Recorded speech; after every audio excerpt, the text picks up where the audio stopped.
Christmas and a Happy New Year. The Chennai Cells, let the celebrations begin. எங்களுக்கு பீடிக்கே வழி இல்ல குரு. பிச்சை எடுக்கணும் ஆயிடுச்சுல. அப்படியே ஒரு குவார்ட்டர் கட்டிங் சேர்த்து எடுக்க வேண்டியதானே. சன்லேண்ட்ல சமைச்சா சக்தி தானா வரும். பிறந்தது இறந்து போயிடுச்சுன்னு சொல்லி சாணி சட்டிக்குள்ள எல்லாம் போட்டு மூளையில போட்டாங்களாம். 100 போட்டனால தான் முழிச்சேன்னு சொல்லி சொன்னாங்க. அப்ப இருந்தே சாமி பக்தி தான். எவனாலையும் மாற்ற முடியாது, இவனாலையும் மாற்ற முடியாது, இவங்க அப்பனாலையும் மாற்ற முடியாது. 7 கிழமைக்கு 7 சாமி கும்பிடுவாங்க. சாய்பாபா சீசன், வராகி சீசன்லாம் வந்துச்சுன்னா இவங்களை பிடிக்க முடியாது. ஓம் சக்திக்கு மாலை போட்டுருவாங்க, அதுக்கப்புறம் பழனிக்கு மாலை போறது. இப்போ மாசக்கணக்கா இப்படியே கும்பிட்டு என்னதான் ஆகிறது? குடும்பம் நல்லா இருக்கிறதுக்கு தாண்டா மாலை போறது, விளக்கண்ண 3 months ஒன்ஸ் விரதம் இருக்கிறது, டெய்லி விரதம் இருக்கிறது, பௌர்ணமினா விரதம் இருக்கிறது, அம்மாவாசைனா எடுக்கக்கூடாதுவாங்க. நான்வெஜ் ஃபுல்லாக சாப்பிட மாட்டாங்க. ஆனால் எங்கள் அம்மா வீட்டு சைடு திங்கக்கிழமை நான்வெஜ் சாப்பிட மாட்டாங்க. திட்டுவாங்க, அவங்க வீட்டில் தண்ணி கூட வாங்கி குடிக்காதுன்னு சொல்லுவாங்க. மேம்பாலத்தில் கீழே விழுந்துட்டான். நான் கத்தி குமிக்கிறேன், பேச்சே இல்லை, அப்படியே கிடக்கான். 100 வச்சதுக்கு அப்புறம் ஒரு மாதிரி சத்தம் போட்டு இப்படி கண்ணெல்லாம் திரட்டி வச்சு அம்மா அப்படின்னு சொல்லி சொல்றான். சாமி கும்பிட்டுன்னு சொன்னியே, சாமி கும்பிட்டுருந்தா எனக்கு எதுக்கு ஆக்சிடென்ட் ஆகுது? யாராவது டைல்ஸ் வீட்டில் சாணியை உள்ளே கொண்டு வந்து தொளிப்பாங்களா? எல்லாரும் கருங்காலி மாலை போட்டு பார்த்துருக்கீங்க, அதெல்லாம் பவர் அப்படிலாம் சொல்லுவாங்க. இவங்க கருங்காலியில் வேல் வாங்கிட்டு வந்து வீட்டில் வச்சுருக்காங்க. பார்வையில் அது கட்டை, ஏன் பார்வையில் அது முருகை. 5 வயசு வரைக்கும் பேசலப்பா. அம்மா அங்கு அவ்வளோதான் சொல்லுவான், வேற ஒன்றுமே சொல்ல மாட்டான். அம்மா அங்கு அவ்வளோதான் சொல்லுவான். தாத்தா சொல்ல மாட்டான், பாட்டி சொல்ல மாட்டான். அப்புறம் எங்கள் வீட்டுக்கு எதிர்த்தாப்புல முனிப்பு, அது ரொம்ப சக்தி வாய்ந்தது. சும்மா இவ்வளோ பெரிய கல் மாதிரி தான், அது கல்லுன்னு சொல்லக்கூடாது, முனியப்பேன் இவ்வளோ பெருசு தான், செரு பிஞ்சிரும். இப்போ வந்து நான் தான் கடவுள் அப்படின்னு சொல்லிட்டு ஒரு நாட்டை உருவாக்கிட்டு போய் உட்கார்ற ஆட்களும் உங்களுக்கு தெரியும் இருக்காவ. நான் தான் சக்தியா இருக்கேன்ட்டு அப்படி ஒரு குரூப்பும் அலையுது. இன்னொரு கோயில் கட்டி வசூலிக்கிற குரூப்பும் இருக்கு. இதெல்லாம் மக்களை வந்து முட்டாளாக்குறது. சாமி கும்பிடு வேணான்னு சொல்லலை, உன் இஷ்டப்படி வீட்டில் உட்காந்து கும்பிடு, இந்த குரூப்பு சேர்க்காதீங்க, படைகளை திரட்டிட்டு வராத. எங்கள் அம்மா இப்போ ஆர்மி மாதிரி ஆயிருக்கு. ஸோ தமிழா ஷோவில் ரொம்ப யதார்த்தமான பேச்சு மூலியமாக வந்து அவங்களோட பக்தியாக இருக்கட்டும், அவங்களோட பையனுக்காக அவங்க எவ்வளோ பிரியமாக சாமி கும்பிட்றாங்கன்ற விஷயங்கள் எல்லாம் சொன்ன நம்மளுடைய காளீஸ்வரியும் அவங்க பையன் துரைராஜன் தான் வந்திருக்காங்க. வணக்கம். அதாவது நீங்கள் ஷோவில் ஃபுல்லாகவே பேசினது எப்படின்னா ஒரு தக் அம்மா மாதிரி இருந்துச்சு. டக்குன்னு நச்சுன்னு வந்து உங்களுக்கு பதில் கொடுத்தாங்க. ஸோ உங்களோட ஆதங்கத்தை எல்லாத்தையுமே ஷோவில் வந்து கொட்டி தீர்த்துட்டீங்க. உங்களை பற்றியும் ஏன் இந்த ஆன்மீகத்துக்குள்ளே இவ்வளோ ஈடுபாடுங்கிறத சொல்கிறீங்களா? எங்கள் அம்மாவுக்கு கல்யாணம் ஆகி ரொம்ப நாள் கழிச்சு தான் நான் பிறந்தேனாம்மா. 2 பேர் இறந்து பிறந்தாங்களா, நான் 3வது குழந்தை. பிறந்தது இறந்து போயிடுச்சுன்னு சொல்லி சாணி சட்டிக்குள்ள எல்லாம் போட்டு மூளையில் போட்டாங்களாம். என் பேர் காளீஸ்வரி கிடையாது, என் பேர் முழு பேர் காளியம்மா அப்படின்னு சொல்லி 90 போட்டனால தான் முழிச்சேன்னு சொல்லி சொன்னாங்க. அதுலேருந்தே கோயிலுக்கு அவங்களாம் கூட்டு போய் பழகிட்டாங்க. எங்கே போனாலும் ஒரு 90 பட்டையை போட்டு எந்த இடத்த பார்த்தாலும் சாமியை கும்பிட்டுருவேன். அப்போ இருந்தே சாமி பக்தி தான். மாற்றவெல்லாம் முடியாது, எவனாலையும் மாற்ற முடியாது, இவனாலையும் மாற்ற முடியாது, இவங்க அப்பனாலையும் மாற்ற முடியாது. சரி, இப்போ உங்களுக்கு வந்து கூட்டிட்டு போய் வருஷம் மொட்டை போட்டாங்கன்றீங்க. அதனாலதான் உங்க ஹஸ்பண்ட் அப்பாவை இப்ப கூட்டிட்டு போய் இவங்க வருஷம் மொட்டை போடுறாங்க. அது எதுக்கு தெரியுமாப்பா? எங்க வீட்டுக்காரு வண்டி ஓட்டுறாரு. பிளேட் வண்டியில ஏத்திட்டு போய் வண்டி பிளேட் உடஞ்சி விழுந்து கை 2ஆ பொழந்துருச்சு. பொழக்கமேனு நரம்பு கட்டாயிருக்குமோ என்னமோன்னு ஒரு சந்தேகத்திலே அடிபட்ட இடத்துலேருந்து கூட்டிகிட்டு போயிட்டு இருந்தாங்க.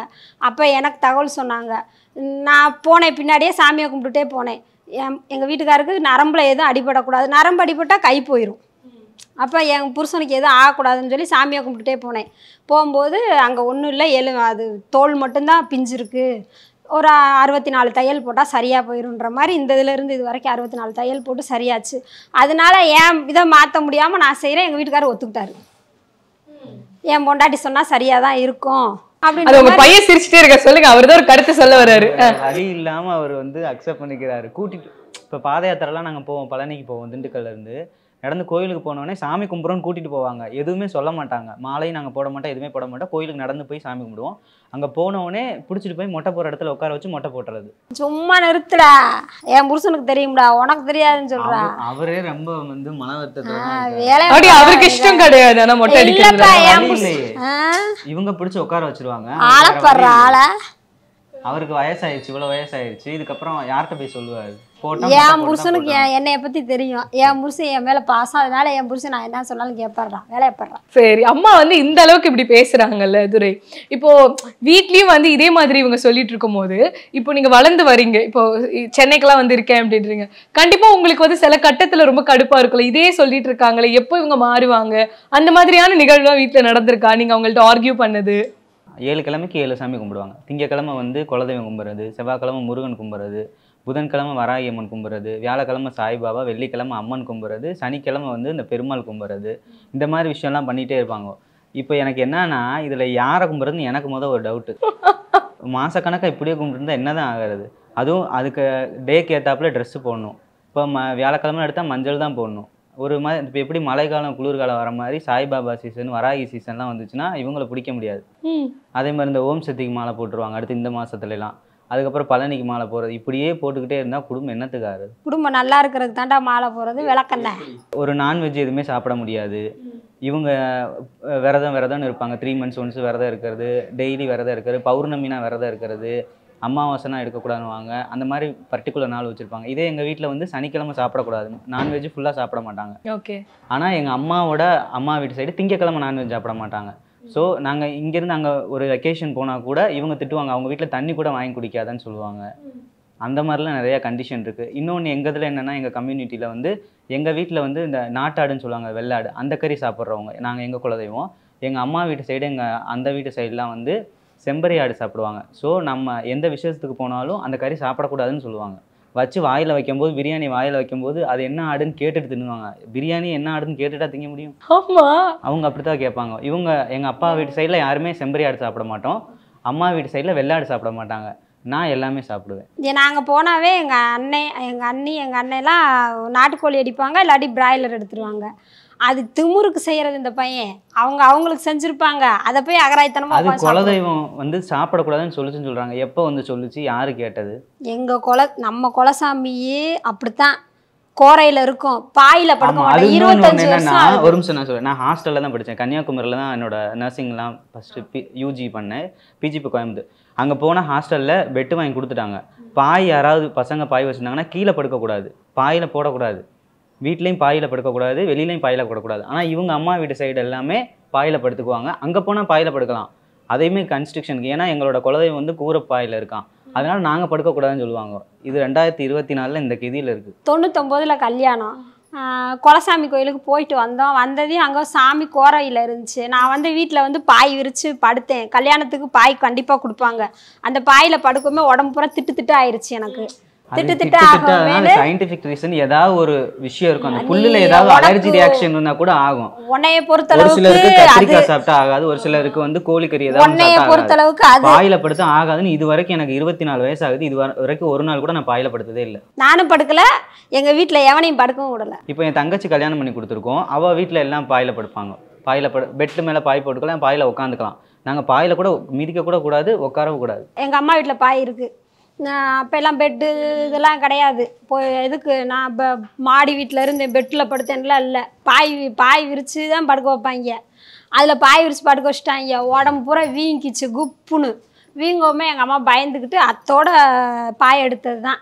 நான் போனால் எங்கள் அம்மா வீட்டிலே பாய் கிடையாது. இப்போ அம்மா வந்து எந்த விஷயங்கள் எல்லாம் ரொம்ப இந்த பக்தியால் இவ்வளோ எல்லைக்கு வரைக்கும் போயிருக்காங்க அப்படிங்கிற மாதிரி இருந்திருக்கா? இவங்க வந்து தலைமை மாதிரியும், இந்த அம்மாவுக்கு கீழே ஒரு 4 சீடர்கள், அதுகளுக்கு கீழே 4 சீடர்கள். இப்போ எப்படி இந்த அன்னபூர்ணி அம்மா அந்த மாதிரிலாம் அம்மா மாதிரி சக்தியாக இருக்கு. இது ஒரு குரூப்பு. இந்த குரூப்பை நம்பி ஒரு 10 குரூப்பு, அதுக்கு கீழே துணை குரூப்புகள்லாம் இருக்குது. சனிக்கிழமை, வெள்ளிக்கிழமை, செவ்வாய்க்கிழமை வீட்டுக்கு வந்தாரு, குறி கேட்டு உட்காந்துட்டு போகிறதே கிடையாது. நம்ம வெளியே போகலான்னா கூட வீட்டை அடைச்சு உட்காந்துடுறோம். அம்மா குறி சொல்லுவாங்களா? அம்மா குறி சொல்றதெல்லாம் இல்லைப்பா. சாமி கும்பிட்டு இருக்கும்போது வந்தாங்கன்னா அது என்ன எனக்கு தோணுதோ அதை சொல்லுவேன், அது நடக்கும் போல. அதெல்லாம் எனக்கு தெரியாது, உண்மையிலுமே தெரியாது.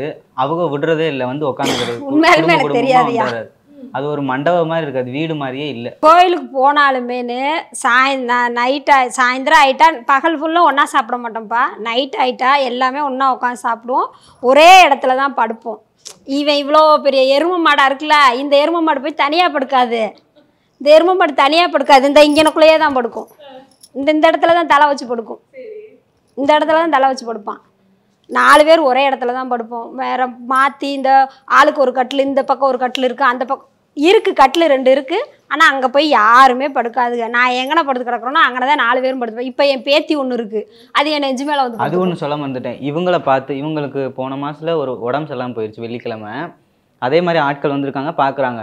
இதை பார்த்து அந்த பிள்ளைக்கு 2 வயசு தான் ஆகுது. அது கற்றுக்கிட்டு அது போய் எடுத்து மணி ஆட்டிட்டு உட்காந்துருக்கு. அந்த பிள்ளை எடுத்து பண்ணுது. எனக்கு ஷாக்காக இருக்குது. அடுத்த தலைமுறைக்கு பழப்பி விட்டாங்க. நான் எனக்கு நல்லா இருக்கணும்னு என் பேத்தி சாமி கும்பிடுது. உங்களுக்கு இஷ்டம் இல்லை நான் நல்லா ஆகணும்னு என் பேத்திக்கு ஆசை. போய் சாமி கும்பிடுது. எங்கள் பாட்டி நல்லா இருக்கணும்னா நல்லா இயற்கையான ஃபுட் எடுத்துக்கணும். நல்ல எண்ணங்கள் இருந்தால் போதும். எனக்கு நல்ல எண்ணம் தான் இருக்கு. அம்மா ஏன் உங்களோட பையன் சாமின்னு சொன்னாலே இவரை கதறாரு?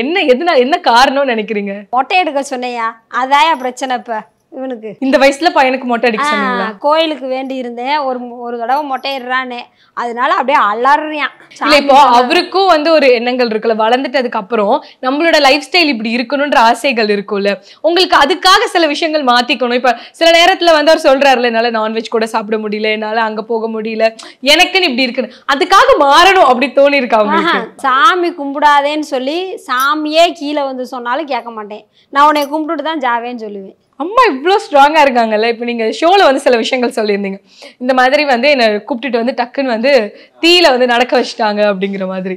அதுக்கு அம்மா அங்கே நல்லா நச்சு உங்களுக்கு பதிலாக கொடுத்தாங்க. ஆக்சுவலாக நான் அப்போ அந்த டைமில் ஒரு காலேஜில் ஒர்க் பண்ணிட்டு இருந்தேன். அதுக்கு முன்னாடி ஒரு ஆக்சிடென்ட் ஆச்சு, அதெல்லாம் உண்மைதான். அன்கான்சியஸில் போய் திரும்பி வந்தது, அதெல்லாம் உண்மைதான். இவங்க என்ன சொன்னாங்கன்னா, ஃபோன் பண்ணி இங்கே ஒரு நிமிஷம் வா அப்படின்னாங்க. அது திண்டுக்கல்ல ஒரு ஃபேமஸான ஒரு கோயில், கோட்டை மாரியம்மன் சொல்லிட்டு. அன்னைக்கு அதில் காப்பு கட்டி விரதம் இருந்தால் இறங்குவாங்க. நான் விரதம் இருக்கல, ஒன்றும் இருக்கல. இவங்க எனக்காண்டி விரதம் இருந்துட்டாங்க, காப்பு கட்டிட்டாங்க. ஃபோன் பண்ணி இந்த மாதிரி சொல்கிறாங்க, நீ கிளம்பி வா ஏன் அப்படின்னாங்க. நான் போகிறேன், லைனில் நிற்க விட்டு மஞ்சள் இதை கட்டி விட்டு வேப்பிலை கையில் கொடுத்தாங்க. சரி நானும் நின்னேன். சரி ஏதோ பிரசாதம் தருவாங்க போல், வாங்கி தின்னுட்டு போகலாம். நானும் நின்றுருந்தேன். எனக்கு சொல்லவும் இல்லை. கடைசியில் பார்த்தா திமுன்னு இறங்க விட்டாவோ. இறங்கி போய் அந்த தண்ணியிலலாம் மிதிச்சிட்டு வீட்டுக்கு போகிறேன். கால் அப்படியே இதாகிடுச்சு லைட்டாக. இவனுக்காக நான் விரதம் இருக்கேன். நான் சட்டி எடுப்பேன், வருஷம் பூச்சட்டி எடுப்பேன். அதனால் நான் கங்கானம் கட்டியிருக்கேன். என் பையனுக்காக எல்லாமே, என் பையனுக்கும் என் பிள்ளைக்கும் என் புருஷனுக்காக தான் ஜாயின் பண்ணுறது. அப்போ அவங்களுக்காக நான் இருக்கேன். அப்போ நான் இருக்கேன்னா அப்போ சொன்னால் ஒழுங்காக இறங்கணும். அங்கே போய் நின்றுக்கிட்டு அகராதி பேசுனா அப்புறம் காலும் போக்கும், கையும் போக்கும், எல்லாம் போக்கும். அப்படி அகராதி பேசாம அவர் அதுல நடந்துருந்தாங்க. பேசாம இருந்தா புண்ணு ஆகாதான். ஒண்ணு ஆகாது. உண்மையிலே சரி, அப்ப அந்த தீக்குண்டத்துல 2-3 பேர் விழுந்தாவோ, அவங்களாம் அகராதி பேசிட்டு வராங்க. ஆமா, உன்னைய மாதிரி திமிரு பிடிச்சவங்களா இருப்பாங்க. அவங்களும் உன்னைய மாதிரி ஆயாப்பங்கிட்ட திமிரு பேசியிருப்பாங்க, அதனால விழுந்து எழுந்திரிச்சாங்க. முதல்ல புரிஞ்சுக்க தர்றாச்சு. யாருமே பேசி ஜெயிக்க முடியாது. தீபாவளி மறுநாள் இன்னைக்கு 11 மணி, காலையில 7 மணிக்கு ஒரு பேஷண்ட்டை பார்க்க போறேன்னு போறான். மேம்பாலத்தில் கீழே விழுந்துட்டான். நான் கத்தி குமுக்கிறேன், பேச்சே இல்லை, அப்படியே கிடக்கான். பார்த்தது எனக்கு எப்படி இருக்கும் அப்படியுமே. நான் அப்பயுமே சாமியை கும்பிட்டு வெளியில் ரோட்டில் இருக்க மண்ணை தான் எடுத்துகிட்டு சாமியை நினச்சி எடுத்துகிட்டு பூசி விட்டுட்டு திரும்ப நானும் எங்கள் வீட்டுக்காரரும் ஓடுறோம் கோயிலுக்கு. போயிட்டு துண்ணூறு வச்சதுக்கப்புறம் ஒரு மாதிரி சத்தம் போட்டு இப்படி கண்ணெல்லாம் திரட்டி வச்சு அம்மா அப்படின்னு சொல்கிறான். டாக்டரெல்லாம் குறை சொல்லலை, டாக்டரும் தெய்வம் தான், நான் அவங்கள குறையெல்லாம் சொல்லலை. மாரியாத்தா காளியாத்தா மாதிரி எனக்கு அந்த ஒரு பொம்பளை டாக்டரம்மா இருந்தாங்க, அவங்க எனக்கு காளி தாயி. அந்த ஆம்பளை டாக்டர் எனக்கு முனியப்பேன். அப்படி தான் தெரிஞ்சே தவிர அவங்க மனுஷர்னு நான் யோசிக்கவே இல்லை. நம்ம தெய்வம், நம்ம குலசாமி நம்ம பிள்ளைய காப்பாற்றி கொடுத்துருக்குன்னு தான் நினச்சேனே தவிர, இவன் சொல்கிறான் என்னை நீ சாமி சாமின்னு கும்புறேன்னு. இவனுக்கு என்னமோ. என்னையை பொறுத்தளவுக்கு நான் படிக்கலை, சுத்தமாக படிக்க கிடையாது. ஒரு 7வது தான் என்னமோ படிச்சுட்டு இருக்கல, பெரிய பிள்ளையாகும். எங்கள் ஆளுகளில் விட்டு வைக்காமல் கூட்டு போய் ஒரு 17 வயசுலேயே கல்யாணத்தை முடிச்சு வச்சுட்டாங்க. அவ்வளோதான், என் போல போச்சு. இவங்களுக்காகவே வாழ்ந்துட்டு இருக்கேன். சாமி கும்பிட்டுன்னு சொன்னீங்க, சாமி கும்பிட்டுருந்தா எனக்கு எதுக்கு ஆக்சிடென்ட் ஆகுது? இந்த எப்படி தெரியுமாப்பா வண்டி ஓட்டுவேன், அந்தா அப்படிங்குவேன். இந்த இழுப்பியான் பாரு, இந்த இப்படி மண்டைய தடவிக்கிட்டு முடிய தடவுறதுல பெஸ்ட்டு. மண்டையில் என்னதான் இருக்கோ தெரியாதுப்பா.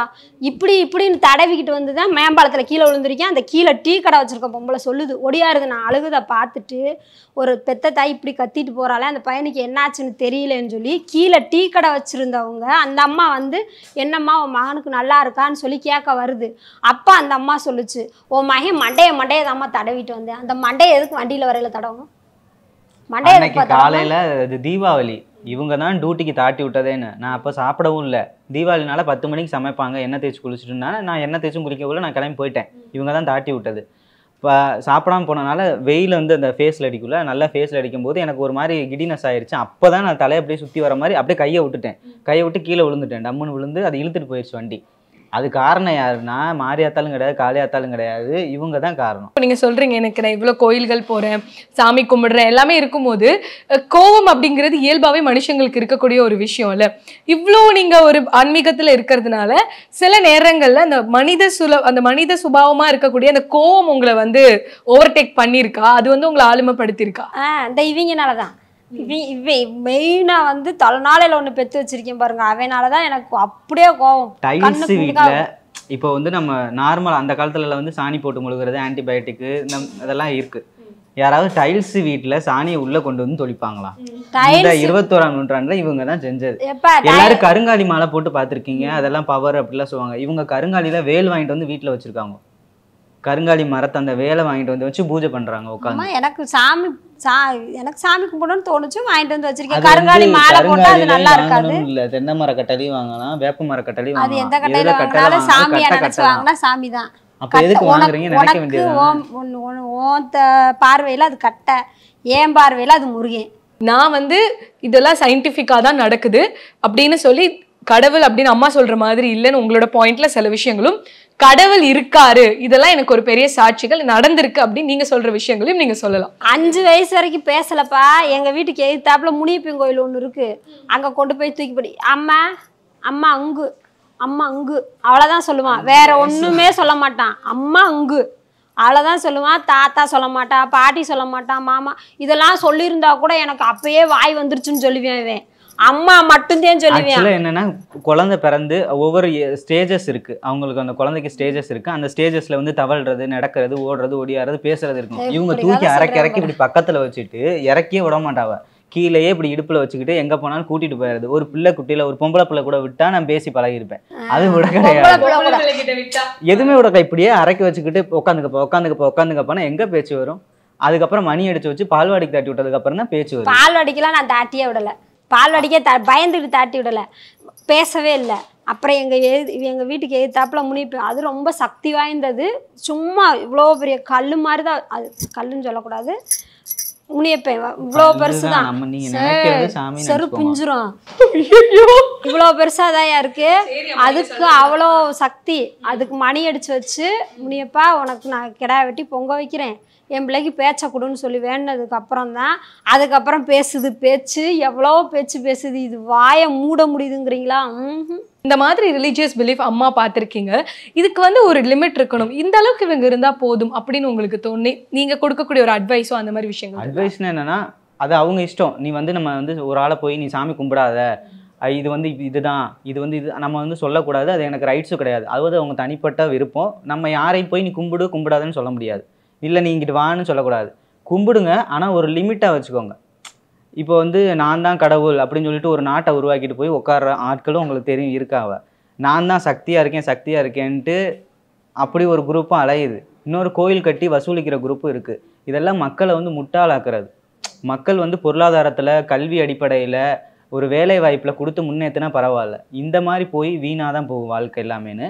அதனால் ஒன்று என்னென்னா, சாமி கும்பிடு வேணான்னு சொல்லலை, உன் இஷ்டப்படி வீட்டில் உட்காந்து கும்பிடு, இந்த குரூப்பு சேர்க்காதீங்க, உனக்கான இந்த படைகளை திரட்டிட்டு வராது. எங்கள் அம்மா இப்போ ஆர்மி மாதிரி ஆயிடுச்சு. ஆர்மி சாமியெல்லாம் வருமா? அந்த மாதிரி அவங்களுக்கு சாமியெல்லாம் வரும். அவங்க சொல்லுவாங்க, ஆனால் எனக்கு சாமி ஆடுறதுல நம்பிக்கை இல்லை, அது சொல்லணும்னு நினச்சேன். இவங்க சாமி ஆடுறதுன்னு சொல்கிறாங்க. ஆக்சுவலாக உங்கள் வாயில அவங்க நேயருக்கெல்லாம் சொல்கிறது சாமி ஆடுறதுன்றது அவங்க முன்னாடி தான் சொல்கிறேன். சாமி ஆடுறதுன்றது எனக்கு நம்பிக்கை சுத்தமாக கிடையாது, அது தனிப்பட்டவரோட விருப்பம். ஆனால் சாமி ஆடுறது சயின்டிஃபிக்காக ஒரு இதே கிடையாது. அது சப்கான்ஷியஸ் மைண்டில் ஒன்று நினச்சிட்டு நம்மளா பண்ணுறது. ஆனால் இவங்க அது பண்ணுவாங்க. நான் அந்த ஷோவில் அதான் சொன்னேன், சாமி ஆடுறது பொய்ன்னு தான் நேருக்கு நேரம் தான் சொன்னேன். இன்னைக்கு வந்து இன்டர்வியூ கேட்டோன்னே எங்களுக்கு கொடுத்ததுக்கும் நன்றி. உங்களோட கருத்துக்கள் கண்டிப்பாக வந்து வேறுபாடாக இருந்தாலும் அது எந்தெந்த விதத்தில் மக்களை போய் ரீச் ஆகணுமோ அந்த விதத்தில் வந்து ரீச் ஆகும். கண்டிப்பாக நீங்கள் வந்து எங்க எல்லாருக்காகவும் வந்து சாமி கும்பிட்டுக்கோங்க. நீங்கள் அதே மாதிரி எல்லாருக்காகவும் உங்களோட அந்த நர்ஸ் அப்படிங்கிற ஒரு தெய்வீக பணியை வந்து அழகாக பண்ணுங்க. Thank you. Merry Christmas and a Happy New Year. The Chennai Cells, let the celebrations begin. எங்களுக்கு பீடிக்கே வழி இல்ல குரு, பிச்சை எடுக்கணும்னு ஆயிடுச்சுல, அப்படியே ஒரு குவார்டர் கட்டிங் சேர்த்து எடுக்க வேண்டியதானே. சன்லேண்ட்ல சமைச்சா சக்தி தானா வரும்.